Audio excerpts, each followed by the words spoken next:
saved a lot of money this year.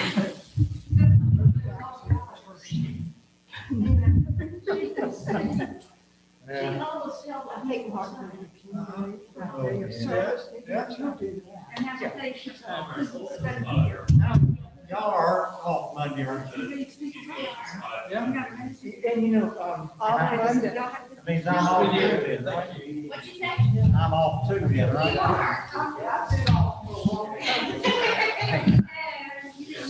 Good, we'll take all our things. Yes, you are. Thank you so much. Thank you. is it gas Wi-Fi password capital M as in Montreat 2020? Okay, maybe that was what my problem was.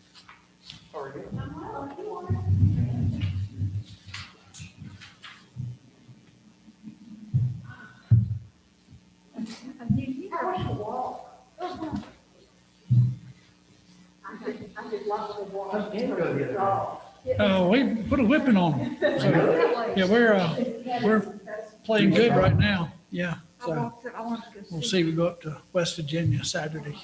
Was it a challenging team? Yeah. So we're Would you say it's one of the best teams? the team that we beat the other day has been the best team in the league. Oh, it's funny. Coach and I were talking that we've got the most depth that we've ever had. That's great. Yeah, so that's pretty good. That's great. Too bad we can't see it. Yeah, I know it. You can stream it like everything else in life these days. Oh, really? Yeah.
You're talking about Darlene?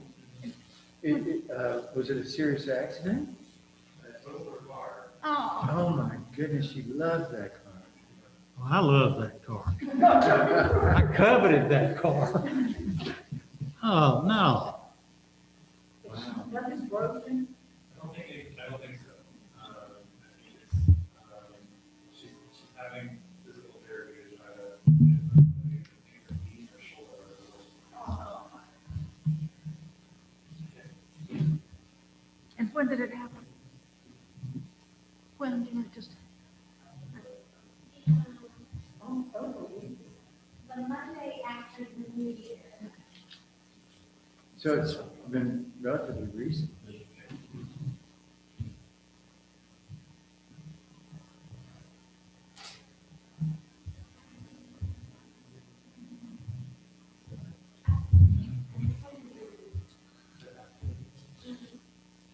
Alex, you get that census thing I sent you? I did that one out. Okay. Thank you.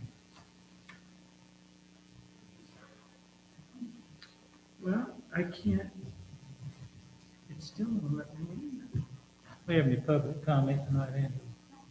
I'm three. Three. Okay. Let me try it. Hold on. It's telling me no internet, but it's a secure network.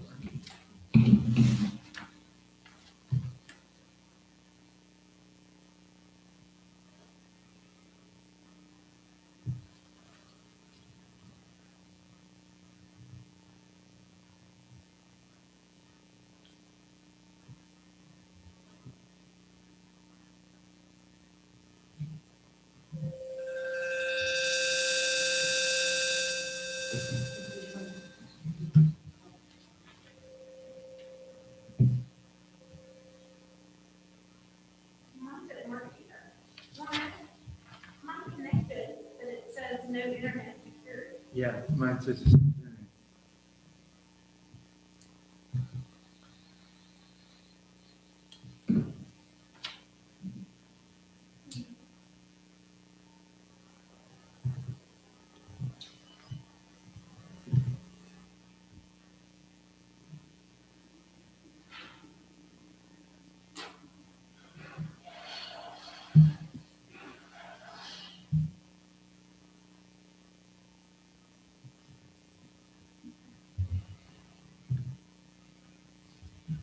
I took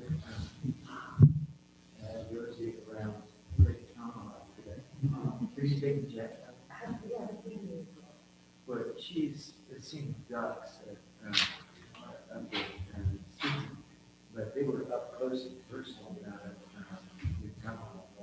And then they also were tiny weeds, which weren't fearful the way the ducks were. Rosie. So it was, you ever take Jack? It's a fun ride.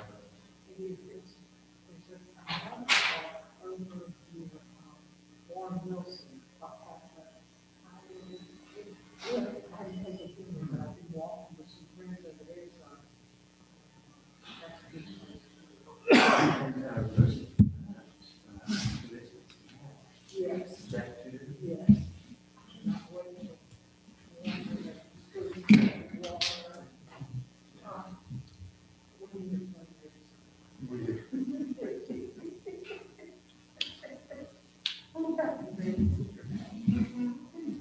My cat loves the tomahawk and the duck. She likes to go watch them. Alex, Does she run after them? when, And she's a retriever. Oh, Yeah. wow. She just likes to look at them. when we schedule a meeting with the zoning, planning and zoning, is that gonna be all of them? I mean, I don't, huh? She's coming to us. Well, okay, I'm not concerned about that. Katie's Christmas present. I don't imagine that meeting's gonna last about 4 or 5 hours. Last child, after 17 years. This is really- That's my concern. She's at heaven. So that's me. I mean, I thought she's leaving. But Yeah. what, she does what? Yes. Okay. She's about Okay. 4 months. Oh. Yeah. It may well be. I thought about that the other night. Oh, and that Theodosia Wade, is there a reason she won't close that piece of property? Is it just to make hers bigger, or she plan on building something?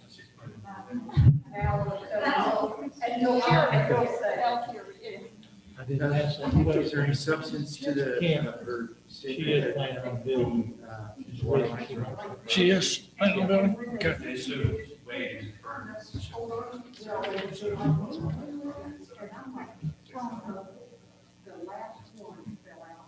So what are we doing in this situation? Well, I think we're trying to get these, what she weighed firms proposed was in exchange for an easement that we would pay for their legal fees, enclosing the right of way and having the survey, which it hasn't surveyed done that. They want to close, they ought to pay for it. Could we work what? Gonna pay for the legal fees. So, It's of no benefit to us. I feel safe. I don't believe in paying something, you know, if it was gonna benefit the town, maybe we'd consider paying for it, but it's not benefit, it's Yeah, I benefit to started us, not saying us. this. And then Alex thought everything That's was. not, you know, where I come down. Nothing. So we are streaming tonight? we are streaming and we're recording. Okay, I don't have 7 o'clock yet.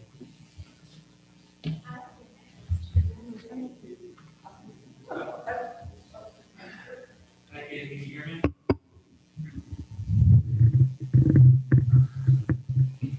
So, commissioners, tonight our TVs aren't working, so Commissioner Boucher is streaming, but she's not on the screen, so I'll have to relay what she says.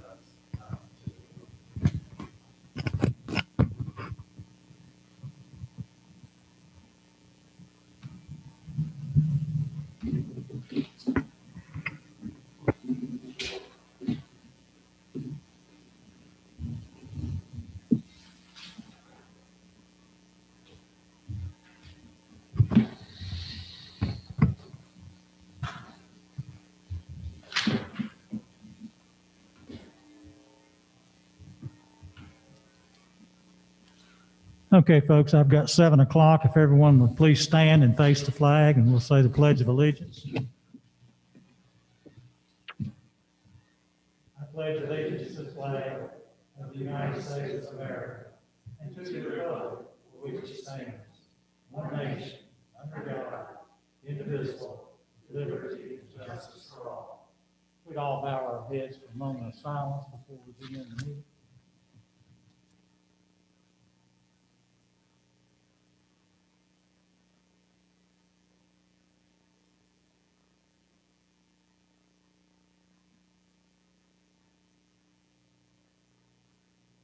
Amen.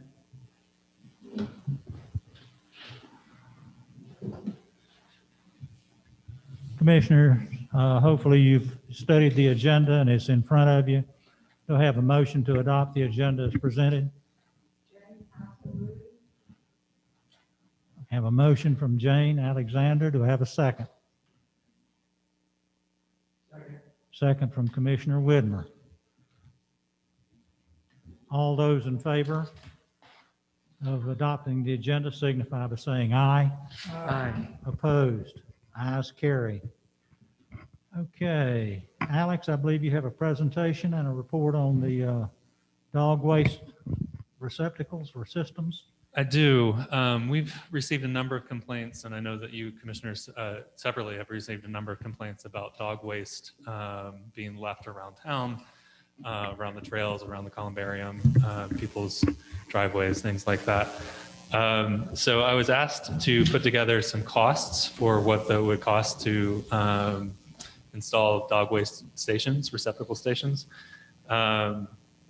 And I did that, and I put together some information into your agenda packet. And I found that it would cost, without just base price, without including installation or maintenance or tax or anything like that, but base price, they would run for the full unit between $189 and $388 per station. I then was asked by Commissioner Widmer to go back and look at what it would cost with just the cans and without the bags. And I found that the a la carte options were a little more expensive. So it ranged between $201.98 to $282.99 for the same thing, the stand with the sign and the trash can, but no bags. Is that right? So it ended up costing a little bit more than the less expensive option for the full unit. But I put the information in your packet on the costs.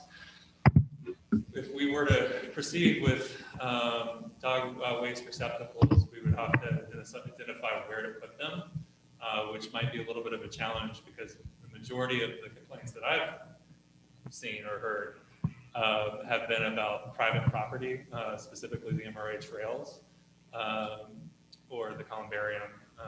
The majority of the complaints. Others as well, in addition to that, but that's the majority. So I reached out to Richard DeBose, who's traveling right now, and we're going to meet and discuss any sort of partnership possibility from there. But I wanted to be responsive to that request to investigate the cost, so I included that in your packet. Okay. Any questions of Alex? Has staff discussed where to put these yet? I know that a lot's going to depend on the conversation with Richard. No, there haven't been staff conversations about that yet. Okay. Okay. Does anyone have any questions? Kitty, do you have any questions of Alex? I have a comment. Can you hear me? Can, can you hear me? All right, we'll proceed then. Excuse me, Mr. Mayor. Yes, ma'am. Alex, tell me the higher cost on the à la carte, again, if you would, please. Or tell me the higher cost on both of them. So without the bags, the higher cost would be $282.99 per unit. And with the bags, the highest cost would be $388.85 per unit. So the full deal is more expensive as opposed to being less expensive. Well, À la carte. there were multiple options, and so there was one option for the full deal for $189.95. So there was an option that was the full deal that was less expensive. And is that a reasonable option based on what you saw?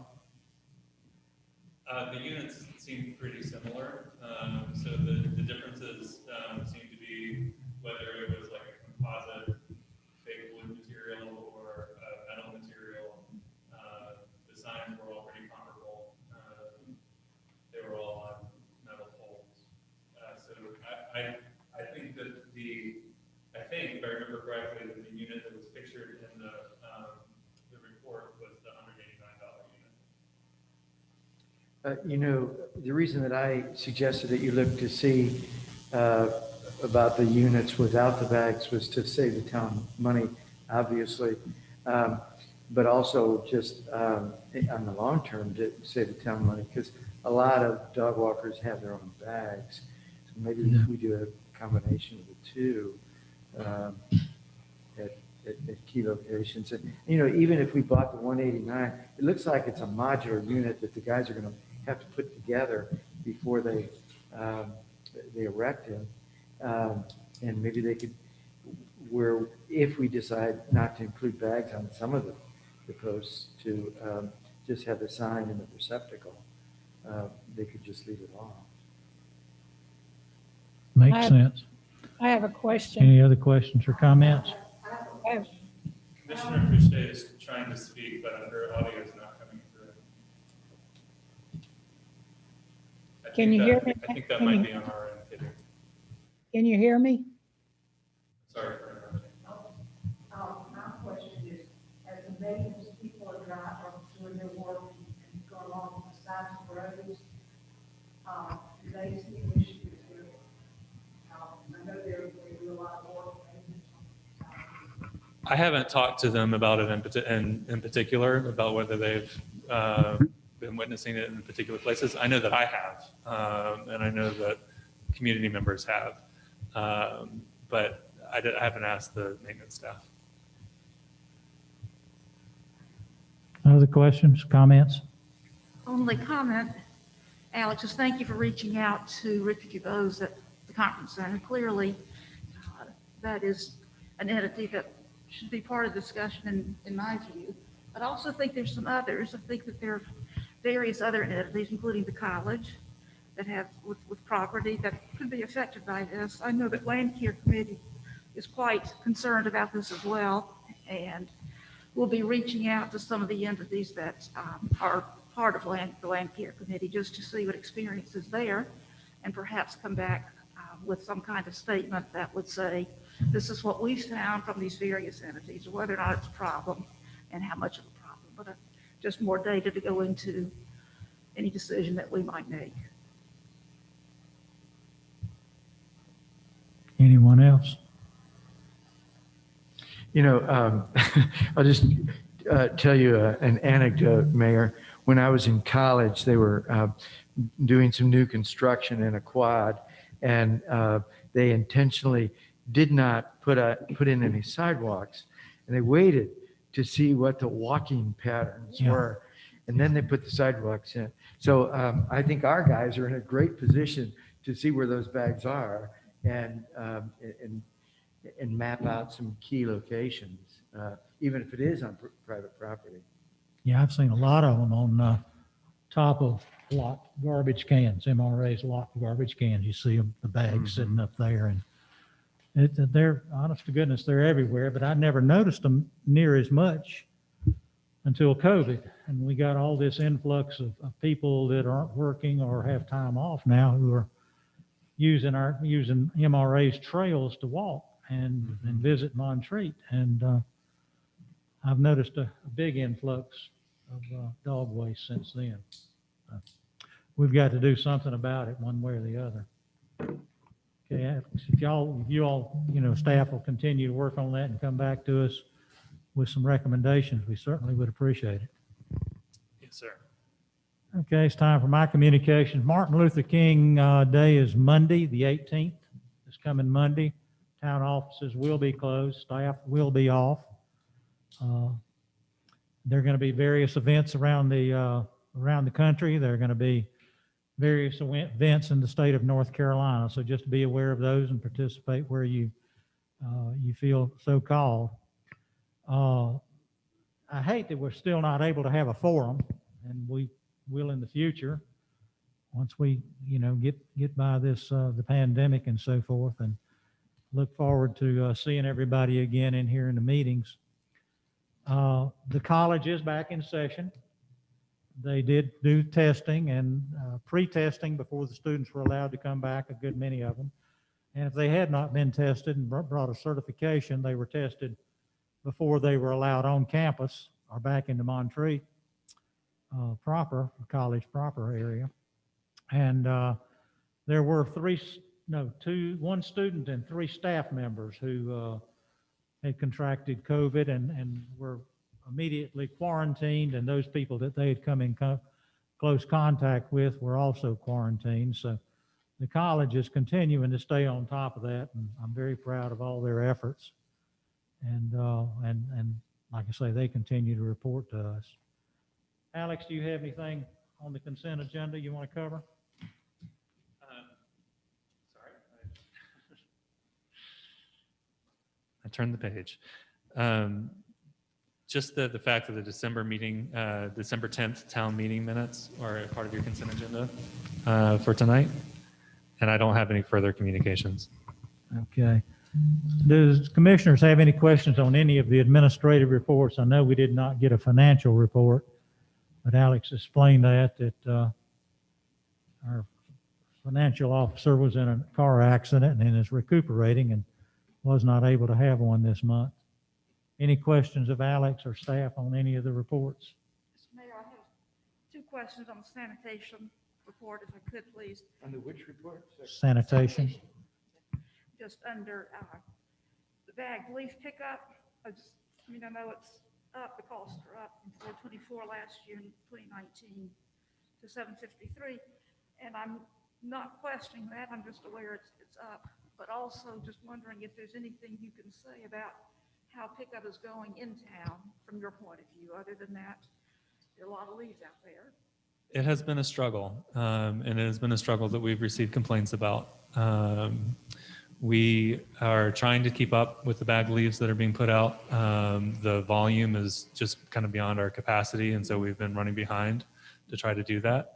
But we are continuing to try to get those leaves up. We have been working with our public works staff to do that. We're still using our public works staff to do that, in addition to some part-time employees from Williams Place that are started this week. So we're trying to catch up. Thank you. And the next one is on the dumpster rental fees that are up significantly. Help me remember why that would be the case. I think that's a typo. I apologize. Their dumpster rental fees are not up that high. I'll have to correct that. Good eye, Alice. Anyone else? Yes, Commissioner Lentz, I appreciate you bringing that up. I'm not necessarily prepared to discuss too much, but I do think moving forward, we're going to have to continue to look at the brochure we have out as far as contracted people that come in, clean up leaves, and whose responsibility that is. I know we've had a couple of neighbors that have called with concerns on they paid someone, so should the town pick it up? Should they not? Obviously, according to the brochure, they're not supposed to. And I also know that, anyway, that's something that I think we need to look into a little bit more on how we're going to resolve that issue, because I've been around and there's been, as many as 100 bags at some people's homes. And, we're promoting Firewise, which is a good thing, but that's also creating additional leaf pickup. So I think it's something we're going to have to address certainly before next fall comes around. Any other I comments? agree, or- Commissioner. I agree with your comment. I think this is a bigger issue, and we need just to think hard about how we're going to address it. Two comments, one question, one comment. Still on the sanitation report. Alex, could you define what is meant by the unique curbside sanitation stops? That there were 0 last December, but there were 3,048 in December of this year, 2020. I'm sorry, I think the 0 was carrying over from a mistake. So the 0 is a mistake. The 3,048 number is accurate. That number, what a unique stop is every time the trash truck stops at your house. That's I a see. unique stop. Okay. So if it's for trash, that's one. If it's for leaves, that's another. If they do it twice a week for 4 weeks, that's 8 times. That's 8 unique stops. So Gotcha. every stop that the trash truck makes at someone's house is a Gotcha. unique curbside stop. The other thing that I was going to comment on is back on your administrative report. I was really pleased, and I know there are a lot of people involved with this, 2 of whom are sitting in this room tonight, about the leak adjustments. Am I correct in assuming that those are the bills where we used to send out overstated bills? Is that the same thing? Well, you guys have done a wonderful job. Look at that. Last year, or 2019, there were 20. This time, there were 7. So thank you for your work. It's Debbie. And it's not just overstated bills. It also can be a leak adjustment based on if they had a water leak and they had it fixed, then we'll adjust their bill once they show us that they've had it fixed. So it's not just overstated bills in that number, but Debbie has done a line each year of work to try to bring that down. Well, thank her for us, would you? And tell her it's really nice not to hear from anybody that they received a $100,000 water bill. Any other comments or questions? Okay, I understand we have 2 public comments or 3 public comments tonight. Angie, would you read those into the record, please, ma'am? The first one is from John Hinkle, 121 Mecklenburg Circle. Since my December 12th email to the members of the town council, I was encouraged to see that one of the items to be brought up at this week's council meeting will be a discussion on dog waste disposal containers. As I noted in my email, this is not only an eyesore to our community, but also presents a health issue. The problem of disposing of dog waste is not only noticeable in the parking lot at the Memorial Garden, but I understand along the sidewalks, along Assembly Drive, and elsewhere in Montreat. I would suggest that consideration be given to not furnishing bags. From what I have observed, the majority of those that bring dogs into Montreat also bring their bags, so we may not want them to rely on the town furnishing bags. If they start to rely on bags being furnished and they are not available, then they will just leave the waste, which will cause additional problems. Thank you for addressing this community problem. John Hinkle, 121 Mecklenburg Circle. The second one is from Mary Standard.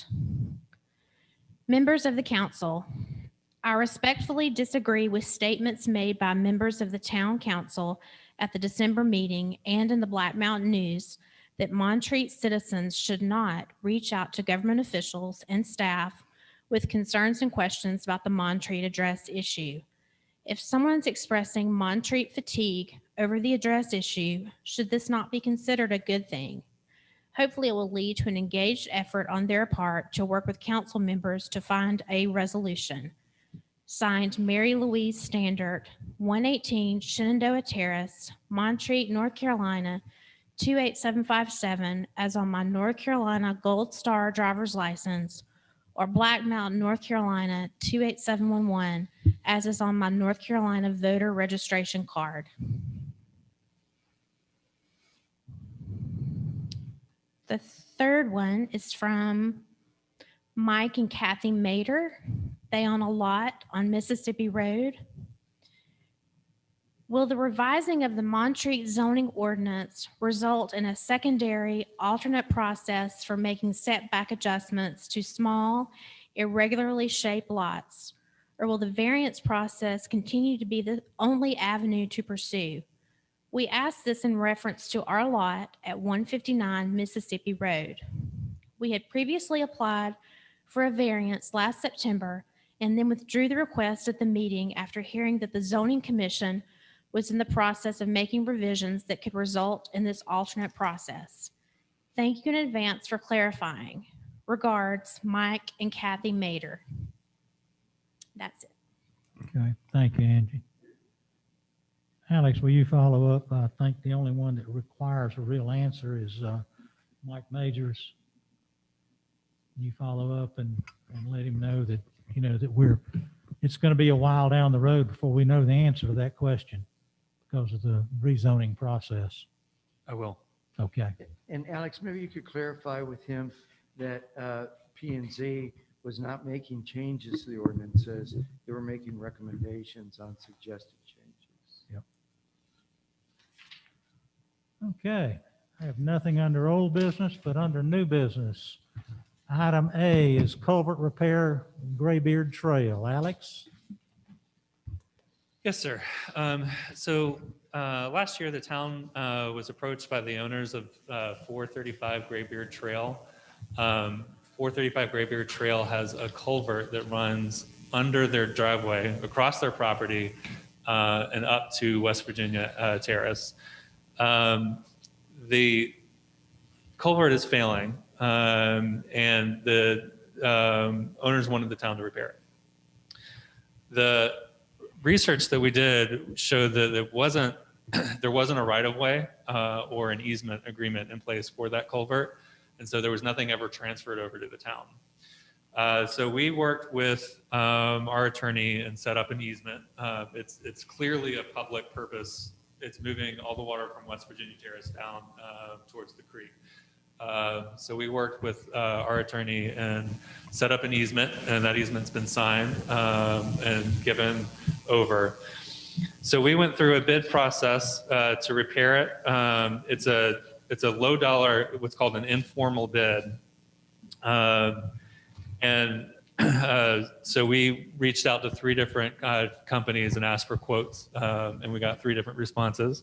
The highest being $21,000, $21,983, and the lowest being $12,992. So we're asking you to approve the quote for Dogwood Estate Management Incorporated, which is the lowest bidder, for $12,992 to repair this culvert. This has taken quite a while to resolve because we've had to, like Alex said, we've had to go get an easement through our attorney and so forth across this property that has never been acquired. But it does carry a good bit of water when it rains from West Virginia all the way down and across and under Graybeard into the creek. And it has deteriorated quite rapidly and a good bit. So I'll entertain a motion so we can have some discussion if you need to. Do I have a motion? Move to approve bid from Dogwood Estate Management Incorporated for culvert repair at 435 Graybeard Trail, to authorize the mayor and town administrator to negotiate and sign a contract for the repairs. I have a motion from Commissioner Otto. Do I have a second? Second. I have a second from, is that Alice? Yes. From Commissioner Lentz. Discussion or questions? Alex, do we know anything about Dogwood Estate Management? Have we had any experience with them? And are you, and probably more importantly, very comfortable with the low bidder on this? I have not worked with Dogwood Estate Management in my time here or in Asheville. So it would be a new experience for me. I know that Barry did reach out to them and ask for a quote, so I assume that there's a level of confidence there. He's out sick tonight, so he's not able to address this particularly. But the state statute instructs us to, assumes that the town interest is the lowest bid. And so we're instructed by law to provide it with the lowest, to award the quote to the lowest bid. Gotcha, thanks. You're welcome. Have a motion, Question. have a second, further discussion? or I have a question? question. Sure. Alex, please help me remember the number of the house on West Virginia Terrace where the water flows across. And it's two houses up from Longwood. And I just walked by there today and I can't remember what it is. But is that the issue, that where there's water constantly coming across West Virginia? Alice, do you know where the not the old log cabin, but the log cabin that has just been remodeled is? You familiar with that? Yeah. There's sort of a dip in the road right Oh, there. yeah. It's right across the From road. there, The culvert's right across the The road road. in the backyard of And this so house. That broken culvert is what accounts for the water that's just been flowing across West No. Virginia Terrace. No, No. I think that's a spring that's come up recently. That's what I thought. And the culvert has been in disrepair regardless of that spring. Okay. That water will be captured by the culvert, I believe. Okay. I'm not 100% sure. I Okay, can't okay. picture that exactly how it lines up. But the repairing the culvert won't stop that spring Okay. from And running. that's what I thought, that it was actually a spring that had popped up after a storm. Yep. And it's not the cause of the damage to the culvert. Okay. The culvert is just aged out. Okay, thank you for clarification. Have a motion, have a second, further discussion? Call for the vote. All those in favor signify by saying aye. Aye. Opposed? Ayes carry. Next item on the agenda is Black Mountain Water Meter Reader Tower. They had asked us if they could put a tower back over here on our property so that it helps them to read their meters. They've not had that before. Go ahead, Alex. Yes, so Black Mountain approached us a while ago about the possibility of putting a tower for their meter reader system in Montreat. We were open to the possibility, and we kind of discussed it back and forth for a number of months. They would like to move forward with that. The ideal location for them is next to our Public Works building. So if you're standing facing the Public Works building, it would be to the left of the building itself. And that would give them the coverage that they need for the meter readers in Black Mountain, and also access to a power pole, which they would need as well. The agreement here is for $1 a year. There's no great cost associated for the town of Black Mountain, but it would be for a 30-foot telephone pole style tower. And so the agreement would allow them to place that on our property, town public property, to address their water meter system. Any questions of Alex? Are there any downsides to us, Alex, for doing so? None that I can see. No, sir. I think it's a good opportunity for a continued partnership with Black Mountain. Can I get a motion? I move to approve the easement request from the town of Black Mountain as presented. To have a motion, to have a second? Second. Either Tom or Kent on the second. Any further discussion or questions? All in favor of the motion signify by saying aye. Aye. Opposed? Item C is 9/11 consolidation discussion and possible action. Earlier this week, after much deliberation, the town of Black Mountain decided to do away with their 9/11 system, where they take all of our phone calls and all of Black Mountain's phone calls and dispatch from there, fire, police, and so forth. their reasoning on doing this was that they wanted to put another policeman on the street and felt that that was money better spent on that project of putting another policeman on the street than to continue to have the call service that they provided.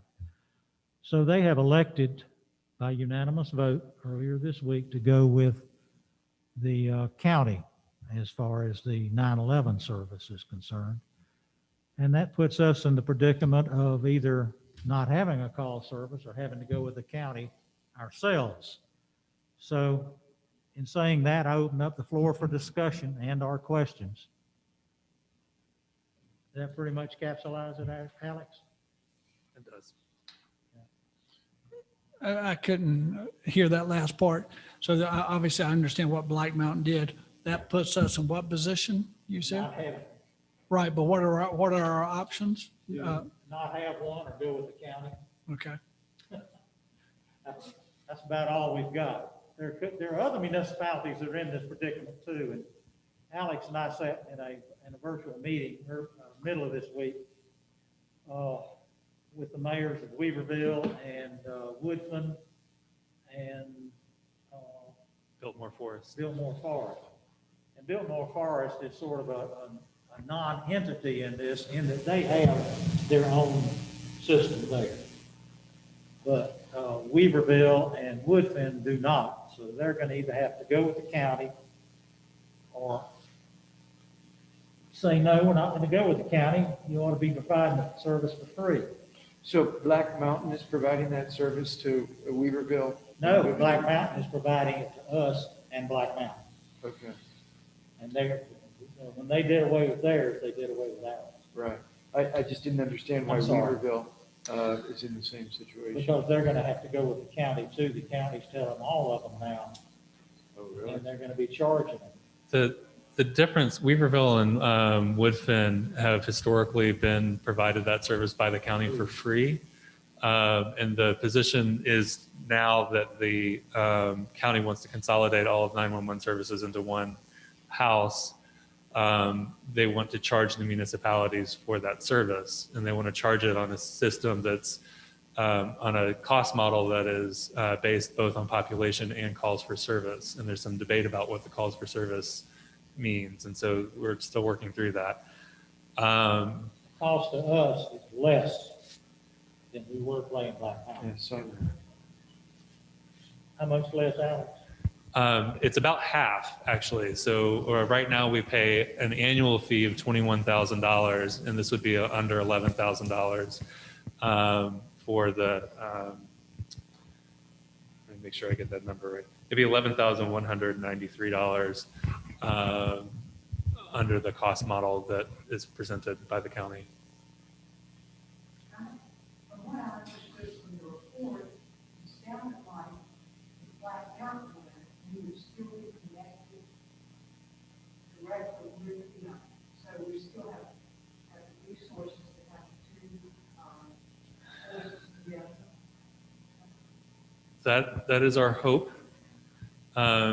We're still kind of working through a lot of these details are happening very quickly. The vote came to Black Mountain very soon after they got numbers. And so I don't know that all the details have been completely ironed out yet, but the discussion has been that there would be one radio channel for the sheriff's office and then one radio channel for all the municipalities.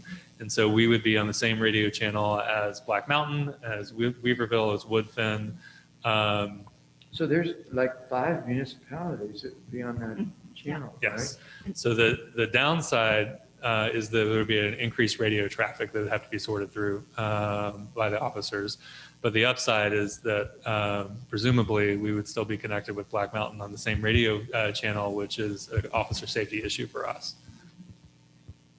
The one thing that I think we'll lose is, I don't know if there's going to be any more getting bats out of houses. Because when you go to a 911, a true 911 service, if it's not a life or death emergency, usually fire or whatever, Angie can probably answer that better than I can, they're very strict and matter of fact about what they will and will not put up with. So some of our colorful citizens who had pretty well free reign on the phone before the Black Mountain are probably not going to have that courtesy provided to them anymore. So what you're saying is that now they would call Black Mountain, and Black Mountain would, good old boy, pass Well, that that- on yeah. to our folks. Yeah, But they you- knew the people up here.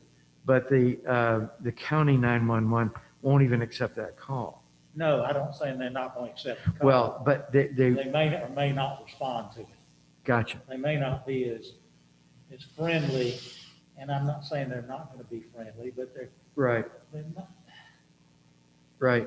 you know, it's not as neighborly maybe. I don't know. Do you think, Angie? I think it'll get a lot different. Yeah. Even just like, people calling to see what time the fireworks start, or what time the Fourth of July festivities start, Montreat. A lot of just the customer service calls. I think will be lost to the transition. So there's a non-emergency number that we publish.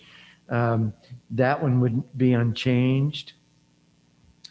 So there are two numbers that we publish. We publish a number for our office here in the building, which would remain unchanged. And then we publish the non-emergency number for dispatch in Black Mountain.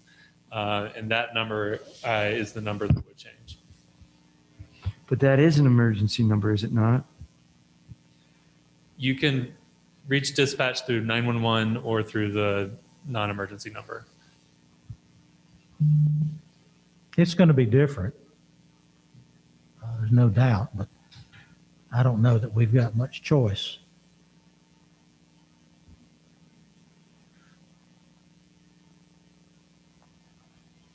Other questions or comments? Alex, how do you see the excess traffic from all the towns on that one line coming into our office? Or it's affecting them in a practical sense? Obviously, as you said, they have to sort through more traffic to figure out what needs response. I think And the other part, second part of my question is, does having all those towns on one line open the possibility of those towns beyond Black Mountain providing resources for help here if we were to need it? David, would you care to answer those questions?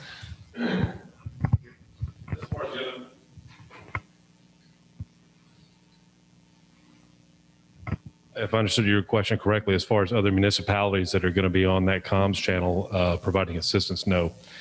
That's something where, you're talking about they're 15, 20, 30 miles away sometimes. But they're on that system now. They just don't have to pay for it, right, Alex? They're on the accounting system now. Right. Traditionally, the county has provided communications for Woodfin, Weaverville, the Arboretum, I believe AB Tech, Montreat College before they lost communication ability with the technology switchover, things like that, multiple places for a long time. It's this idea of charging for that is something they've only been floating for about a year and a half now, give or take. So, yes, succinctly put, when Black Mountain made their decision to go, that pretty much took decision out of our court. We're alone with them at this point. And my main concern initially was whether our officers were going to be able to communicate with Black Mountain for backup and support should they need it. And should Black Mountain need support or backup from us, were those communications going to be there? And from what we understand right now, those communications will be there, as far as we understand right now. That's correct. If anybody saw the activity just inside the gate here yesterday morning, it was a great example of that. We had 3 Black Mountain officers en route automatically just because they heard what was going on. Just a good working relationship, and having that ability to hear what one agency is doing allows us to act upon that good faith. David, the radio that's on your belt that we upgraded over the last couple of years, is that a direct line back and forth? I mean, can you do a direct line back and forth with Black Mountain, or is that part of the 911 system?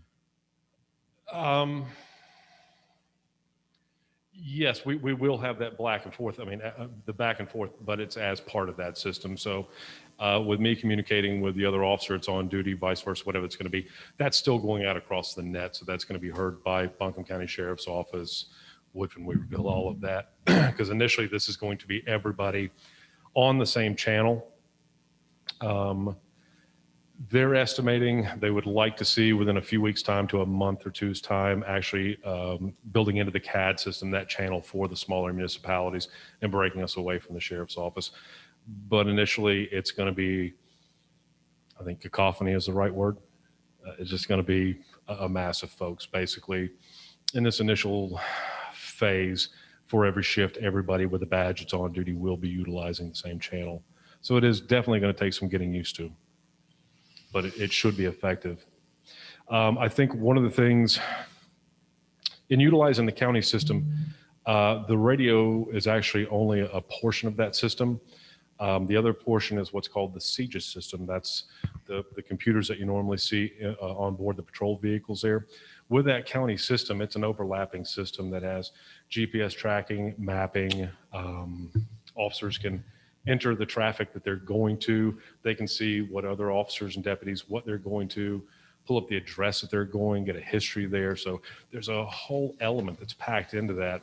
And utilizing that system is one of the things that actually cuts down on the amount of actual verbal radio chatter. So you look forward to that opportunity because it broadens your information base? Well, I'm not sure we're at that level. Looking through that, I had a deputy walk me through and say, I said, show me all the bells and whistles, all the layers that this thing has, all the tools. It's basically like a digital Swiss Army knife. And while it was really cool and very keen, I think it was overkill for what we would utilize it for up here. Especially once you start building in case histories for the different residences we go to and stuff like that. The other side of that is there's also a cost factor. I will also point out one of the tools that has in there is the RMS, a record management system. One of the things that we've talked about before as far as compiling our statistics that are put forward to Raleigh on a monthly basis. So a lot of things in on that.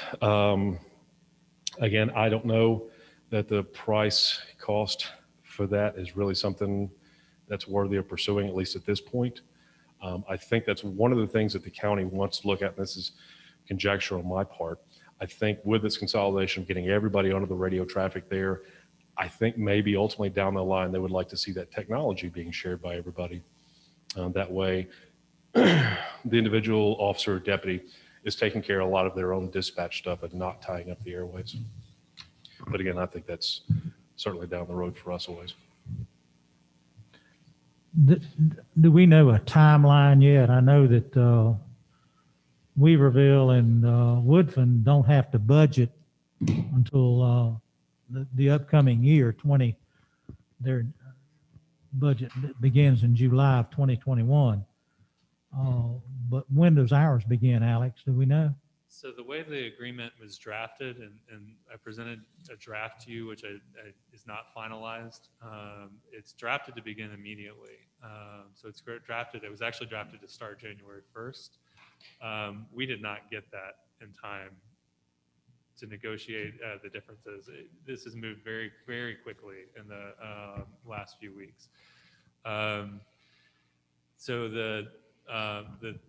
the proposal is that we would begin paying immediately. So we would stop paying Black Mountain immediately, and we would start paying the Buncombe County immediately. So we would end up with about a net cost savings of $5,000 to $6,000 at the end of the year. However, there are some details that still need to be worked out in terms of the transition, and we don't have a go live date at this point. So we would need to, because this draft model was written to start on January 1st, and we don't know when we're switching over, and we don't know how much we're paying Black Mountain to finish off the end of our contract with Black Mountain at this point. We would need to negotiate a prorated scale for that. So at this point, we know that it is happening. we, we know that we need to join in, but a lot of the details still need to be worked out. And so when I originally wrote this was before Black Mountain had their meeting and made their decision whether or not to go with the county. And so now that they have done that, what I would ask of you all as a commission is to provide a motion to allow the mayor and I to negotiate that finalized contract with the county.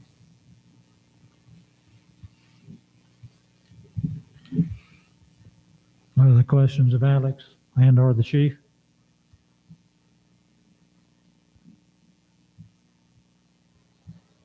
Can I get a motion? Mr. Mayor, I move that we approve that the mayor and the town administrator work in conjunction with the town of Black Mountain to work out the details of this, also with county The county. and the county as well. I have a motion from Mayor Pro Tem Widmer. Do I have a second? Second from Commissioner Jane. Commissioner Jane. Any other questions or comments? Just, I've heard, I guess, three of you talk about just how quick this has all come about. I find that a bit frustrating in the fact of, you got multiple municipalities all of a sudden having to scramble. I'm just curious, where is this coming from, even for Buncombe County? Is this budget cuts that they've made that they're turning things back on us, or do you know any more of the details? No, I became aware of it probably about 3 weeks ago when Alex and I talked. Alex says they might, Black Mountain may do it. May, cut it out. And then the next thing I knew, I talked to Angie one day this week at the post office, and Angie said she lost her job as a dispatcher for the Black Mountain, and they cut it. And then Alex and I had that virtual meeting Wednesday, I think it was yesterday, the day before, anyway, with the mayors. And I had no idea what kind of position it put Woods in or Weaverville in. So I talked to them over the internet. So yeah, it's been rather abrupt and rather quick. And is that a special meeting for the Black Mountain? No, that was a regular meeting. Regular meeting? I'll also say that Woodfin and Weaverville are both upset about this, and I would not be surprised if they continue to try to push back and contest it, because they've been getting that service for free, and now they're not. This process began before we became aware of it, when Black Mountain approached Buncombe County to try to get the same service that Weaverville and Woodfin got. And that became a negotiation before we were ever aware of it. And we didn't find out about it until kind of late in the process, where it was already like they were putting together cost models. And when we found out about it, we kind of inserted ourselves into that conversation and said, we need to be a part of this discussion. We need to know what's going on for our own dispatching. And we've had a couple of meetings with, David and I have had a couple of meetings with the county and Black Mountain virtually. And we've got another one scheduled for tomorrow, and then another one scheduled for next week. So it's an ongoing process. But the fact that Black Mountain moved on it so quickly, and they're in a position because they're losing some of their full-time dispatchers, so they're trying to nail this down before their dispatchers go out the door. But the fact that they moved on it so quickly really forces us to move on it quickly as well. Yeah, again, I was just curious. I've seen, I don't know what Buncombe County did with their budgeting, but I do know, they were talking about slashing some, and I'm just curious if this is just rolling down. They said, we're going to cut our budget here for certain things, and then we're going to stick it on municipalities. But, I think that's probably the way Weaverville and Woodfin feel about it. They're getting stuck. 'cause like I said, they've been getting it for free the whole time. Well, I will say this, actually, Woodfin has had a fee associated with their service from Buncombe County for a while because they are part of that Siege system, that computer onboard system there. Weaverville is incredibly interested in that, and Chief Davis has been working toward that pretty feverishly for probably going on about 2 years now to make that happen. So it's not suddenly sort of an out of the blue thing where county started muscling in and, you know, trying to get these radio fees. That's good. And then the other part that you did say, at this moment, the number would be less than what we've been paying. So, I mean, maybe there's a positive there, but There is a silver lining, yes. I do want to understand the money trail a little bit. Any other questions of Alex or the chief? We need a motion, Alex, to I think we got one in a We second. got one. have one. That's right, we've got a motion and a second. Any further questions or discussion? All those in favor of the motion signify by saying aye. Aye. Opposed? Ayes carry. Okay, next item on the agenda is planning discussion for the 2021 annual board retreat.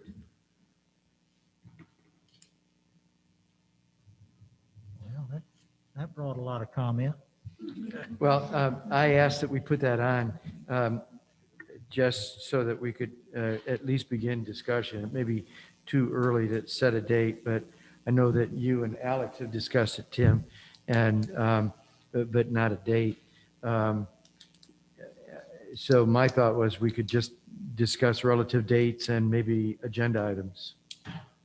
Well, we were talking about doing it in February initially, Alex. Have you any more thoughts about that? We've done it as early as February and as late as April in the past. I think doing it earlier is better. So I would think that it would give us more time to work with data from the retreat on staff end as we move into the budget cycle if we did it in February. Yes, I think that February would be at the ideal time, but we can do it later than February. It's not required to be done in February. Okay, well, I mean, the only thing I know is going on in February, other than our meeting, is that Jane and myself and Kitty have an ethics seminar planned on the 26th of February. So any other dates other than our regular meeting date and that date suit me, I guess. Well, it depends on what you guys have got on your calendar, because we're talking about a good half day or full day retreat somewhere. But yeah, can I comment on that too? Most of the retreats that we've done have been really focused around the CIP and the budget and such. But one of the things that we said we were going to do last year, which we didn't do because of COVID at our planning retreat, was to begin to look at the comprehensive plan. And we did the survey last year, got tons of really good, solid information that we haven't used yet. We haven't even presented it to the community. So I don't know if all of that could be done in one meeting or we need to break it up into two. But I think for us to expect that a half day like we've done before, covering all of that is not doable.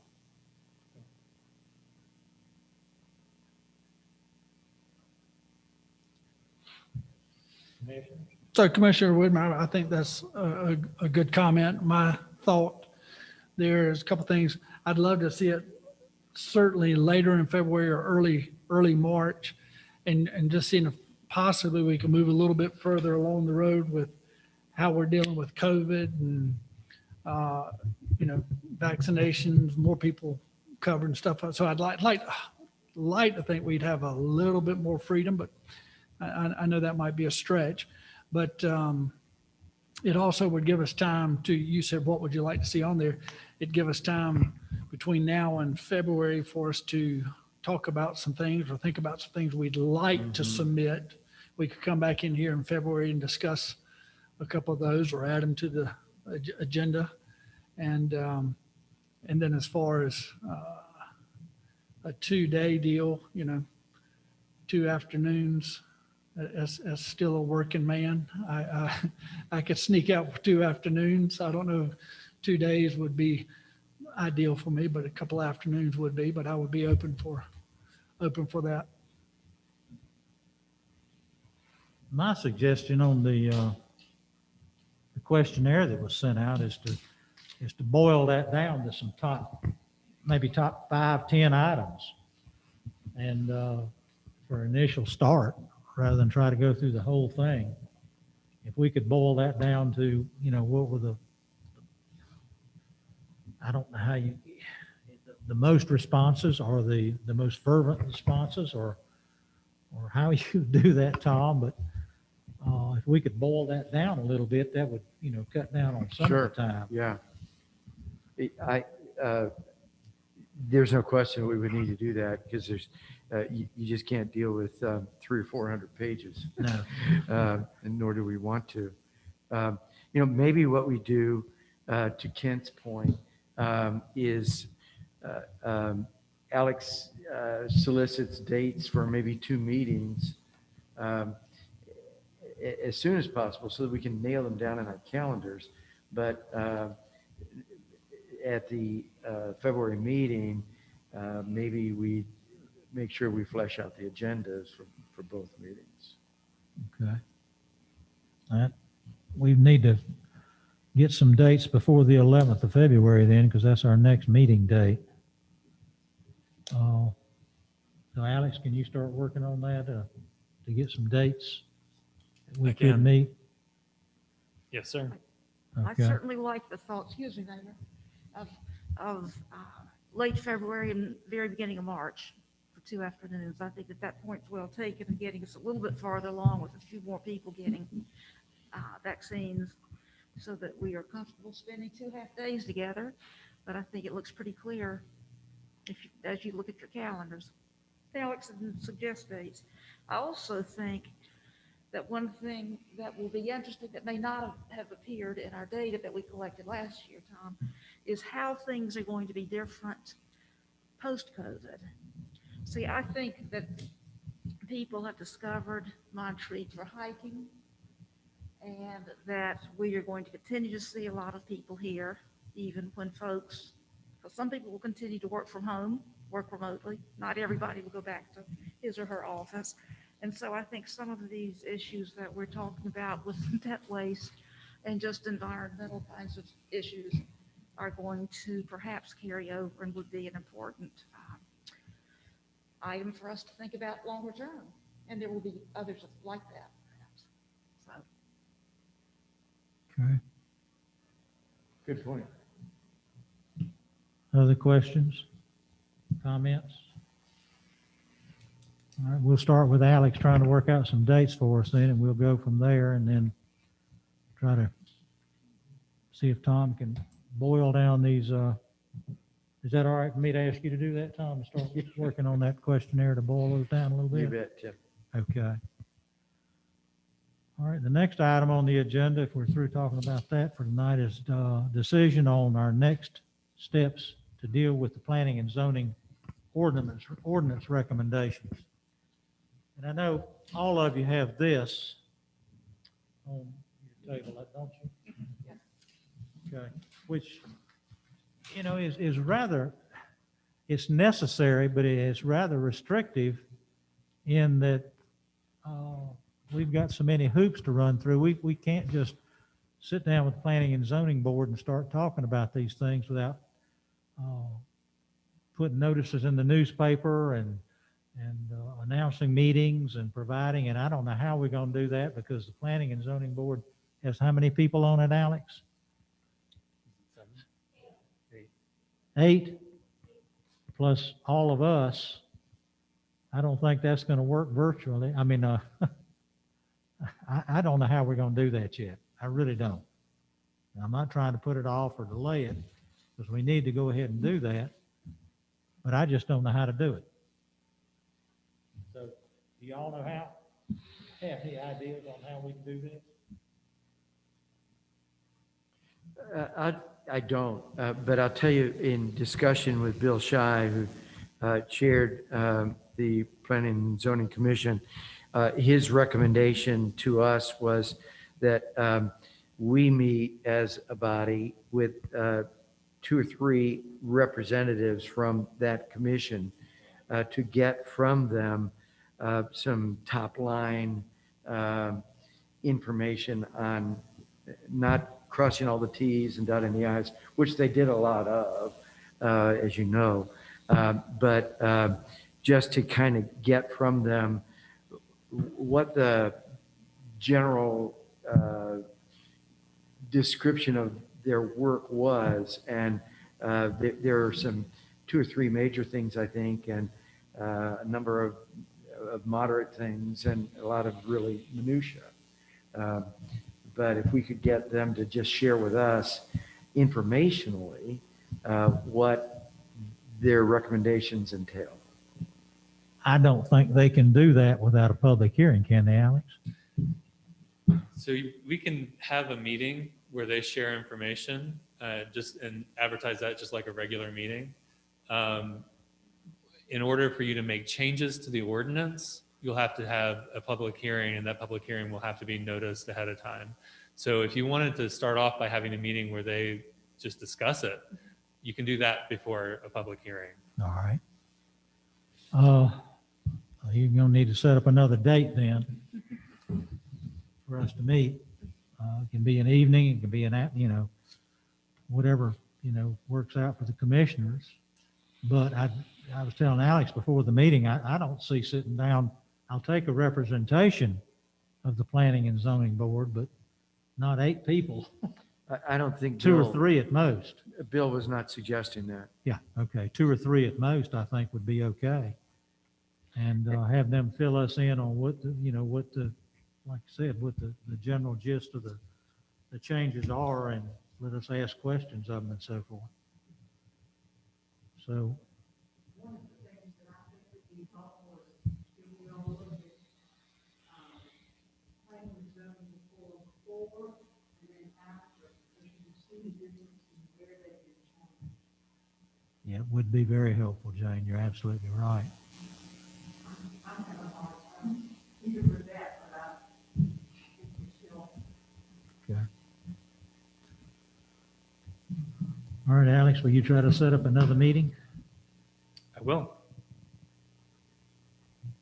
And then we'll go from there. Any other comments or discussion on that? Okay.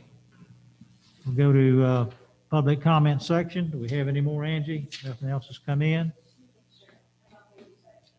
Okay. Any commissioners have communications tonight?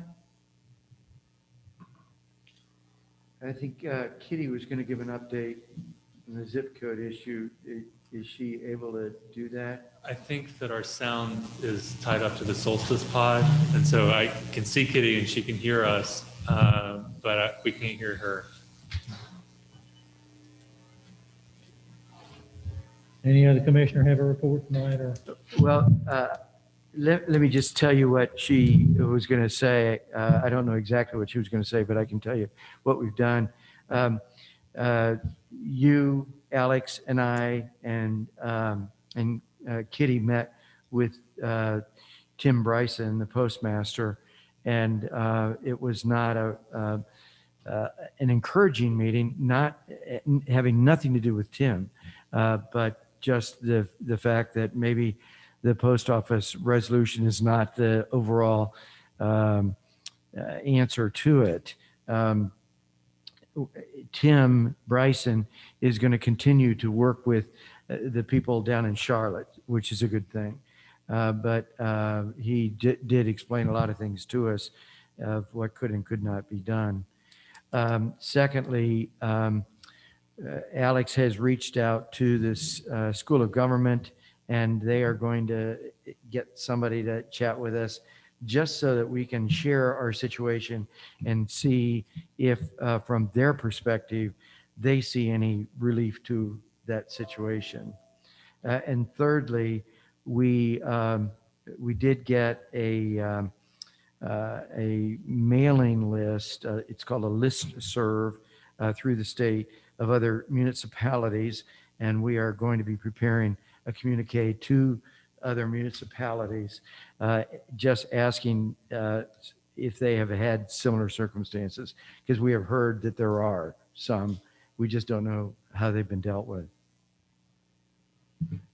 While I'm talking, let me give you a quick COVID update. There was some action today by Buncombe County, the Department of Health and Human Services. They have revamped the phasing order of things as of today. They will continue to do the 75 plus until February 1 for vaccinations. The downside is that the vaccine supply is low, but if they get some in, they will start taking appointments again for those who have not had the first dose. We have no information on the situation with the second dose. But the change is that starting February 1, those 65 and over will be eligible for vaccination as well. No, as I say, no appointments are currently available, but they will be made available just as soon as possible. The best way for everyone to stay in touch with what's going on, because we hear so much at the federal level with their recommendations, but all of the decisions are based at our state level and even at the local level. So what's going on in Buncombe County and North Carolina is what we need to listen to. So go to the Buncombe County Health and Human Services COVID website, and Tim, we will put that in the Montreat Minute tomorrow. Right. And then also, we heard from our contact today that really the best way is to register for texts, alert texts, and we will put those instructions in as well. Yeah, so go to Buncombe Ready. I think it's Buncombe Ready. That's the website. Then they don't have to navigate the health department's website. That's right. Because it'll just pop up for them and they'll get the. That's exactly right. Right away. But the quickest route is to get alerts from Buncombe County, text alerts, and we'll include that information in tomorrow's Montreat Minute. Anything else? Oh, and to Alex's point, this town is not going to be a vaccination site. It is not.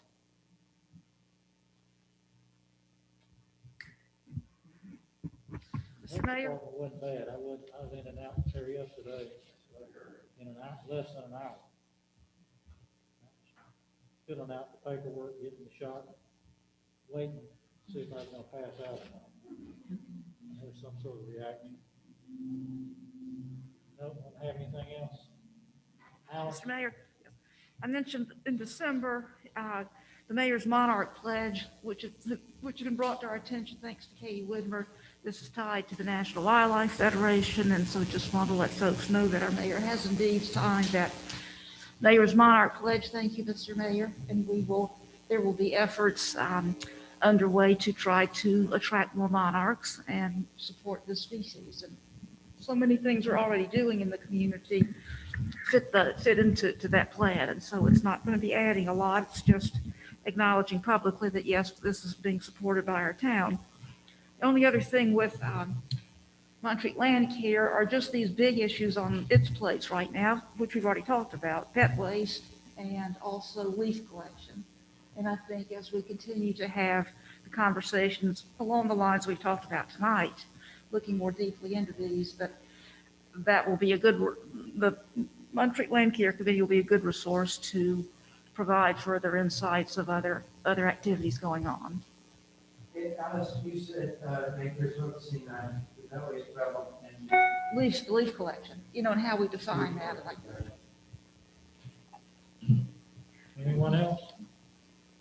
Thank you, Alex. Dates to remember: Tree Board, January the 26th, 2021, 9:30 a.m. Location to be determined. Planning and Zoning Commission, February 4th, 2021, 10:30. Location and method to be determined. Montreat Land Care, February the 3rd, 9 a.m. Location and method to be determined. We still, again, try to stay in tune with Buncombe County and the state of North Carolina on all the COVID issues and try to stay on the safer side. Sometimes Buncombe County is more strict than the state, and that's usually where we've gone, is to stay on the safer side of anything. This last thing really didn't have a great deal of effect on Montreat, in that most of our restaurants didn't have 50% capacity anyway. And it did reduce the number of people who could be in a meeting. But other than that, we still try to stay on the safe side. We've got a very vulnerable community and a very special community, and we should all keep that in mind. And don't hesitate to remind visitors that Montreat is a very, very safe place, but we're very COVID-minded and need to work real hard on that. Anybody have anything else? Entertain a motion to adjourn. I so move. Have a motion from Commissioner Lentz to adjourn. Do I have a second?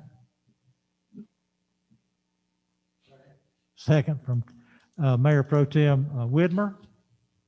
Discussion. All those in favor signify by saying aye. Aye. Ayes carry. Meeting is adjourned.